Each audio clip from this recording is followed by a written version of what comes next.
सोनम वांगचुक, एक आदमी या एक आंदोलन, लद्दाख से दिल्ली तक की पूरी कहानी। एक टीचर जिसने क्लासरूम से शुरुआत की, एक इंजीनियर जिसने बर्फ से पानी बनाया, एक एक्टिविस्ट जिसने सरकारों को सवाल पूछने पर मजबूर किया, और आज वही इंसान दिल्ली में भूख हड़ताल पर बैठा है।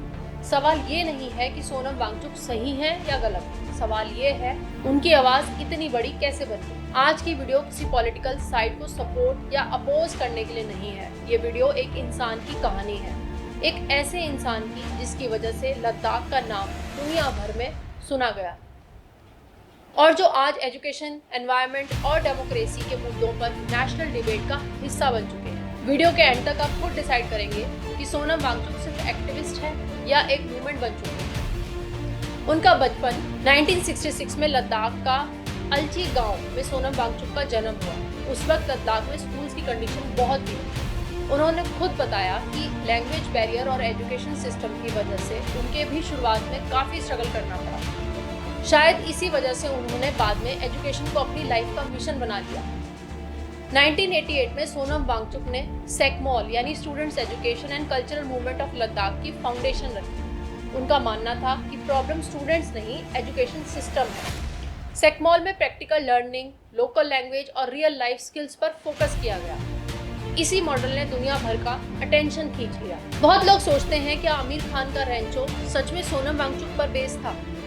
कुछ हाँ, फिल्म ऑफिशियली बायोग्राफी नहीं, लेकिन डायरेक्टर राजकुमार हिरानी ने माना था कि रंचो का जो कैरेक्टर है वो सोनम वांगचुक के इनोवेटिव आइडिया से इंस्पायर्ड था, और इसी फिल्म के बाद उनका नाम पूरे इंडिया में फेमस हो गया। अब सोचिए, जहाँ पानी की कमी हो वहाँ बर्फ का टावर बना दिया जाए। इसी आइडिया को नाम दिया गया आइस तूफान। विंटर का एक्स्ट्रा पानी फ्रीज करके टावर बनाया जाता है। समर आने पर वही धीरे धीरे पिघलता है और गाँव को इरिगेशन मिलती है।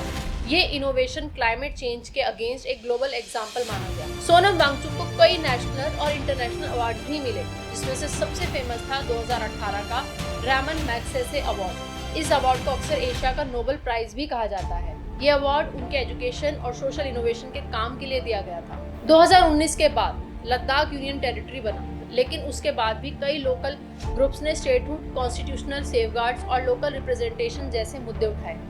सोनम वांगचुक इन डिमांड्स की प्रोमिनेंट आवाज बन गए और कई बार शांतिपूर्ण प्रोटेस्ट और हंगर स्ट्राइक का हिस्सा बने रहे। अब बात करते हैं लेटेस्ट सिचुएशन की। 2026 में सोनम वांगचुक ने दिल्ली के जंतर मंतर पर अनशन शुरू करा। रिसेंट रिपोर्ट्स के मुताबिक उनका अनशन एग्जाम ट्रांसपेरेंसी और अन्य जटिल मुद्दों से जुड़े प्रोटेस्ट के साथ भी जोड़ा गया। रिपोर्ट्स के अनुसार उनकी तबीयत को लेकर चिंता बढ़ती जा रही है और पब्लिक फिगर्स ने सरकार से बातचीत की अपील भी करी है। सरकार और आंदोलन से जुड़े लोगों की ये अपने अपने स्टैंड हैं, इसलिए इन मुद्दों पर अलग अलग दावे भी सामने आ रहे हैं। हर मूवमेंट का कोई ना कोई हीरो होता है और हर हीरो का सपोर्टर्स भी होता है और क्रिटिसिस्ट भी। सोनम वांगचुक को आप किस नज़रिए से देखते हैं ये आपकी सोच पर डिपेंड करता है, लेकिन ये बात तय है कि उन्होंने एजुकेशन, एनवायरनमेंट और पब्लिक पॉलिसी पर नेशनल लेवल की डिबेट को जरूर मजबूत किया है। कमेंट करके जरूर बताएं, और अगर आपको ऐसी डीप रिसर्च वाली वीडियोस पसंद है तो चैनल को सब्सक्राइब करना मत भूलिए।